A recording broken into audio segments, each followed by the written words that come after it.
সোনামুড়া থানার খেদাবাড়ি এলাকায় নাবালিকা অপহরণের অভিযোগে এক বাবা ছেলেকে গ্রেফতার করেছে পুলিশ। ঘটনায় এলাকায় চাঞ্চল্যের সৃষ্টি হয়েছে।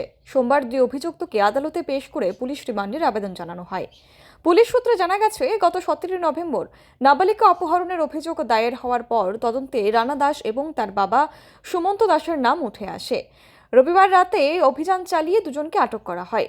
পরিবারের অভিযোগ, পরিকল্পিতভাবে প্রলোভন দেখিয়ে নাবালিকাকে বাড়ির বাইরে নিয়ে যাওয়া হয়েছিল। এরপর থেকেই মেয়েটির কোনো খোঁজ না পেয়ে পরিবার থানায় অভিযোগ করে। অভিযুক্তদের বিরুদ্ধে অপহরণ সহ একাধিক ধারায় মামলা নেওয়া হয়েছে।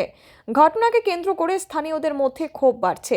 বিভিন্ন মহল দ্রুত তদন্ত শেষ করে কঠোর শাস্তির দাবি তুলেছে। সংবেদনশীল এই ঘটনায় বাবা ছেলের জড়িত থাকার অভিযোগ এলাকায় গভীর উদ্বেগ সৃষ্টি করেছে। পুলিশের তৎপরতায় গ্রেফতার সম্ভব হলেও ভবিষ্যতে এমন ঘটনা রোধে পরিবার, সমাজ এবং প্রশাসনের যৌথ সতর্কতা প্রয়োজন বলে মনে করছেন অনেকেই।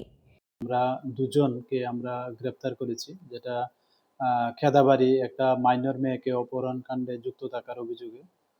যদিও এ নিয়ে আমাদের সোনামুড়া থানাতে একটা কিডন্যাপিং কেস নেওয়া হয়। তো এই মামলাতে আমরা দুজনকে গ্রেপ্তার করেছি।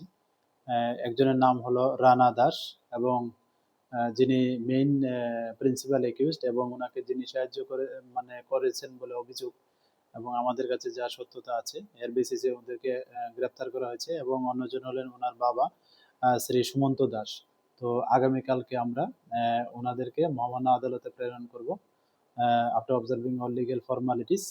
এবং তাদের যে পিছনে যদি আমরা দেখছি যে এই অপহরণ কাণ্ডের পিছনে আরো কেউ যুক্ত আছে কিনা, তো যারাই এই অপহরণ কাণ্ডের সঙ্গে যুক্ত থাকবে আমরা অবশ্যই তাদের আইনের আওতায় আনবো।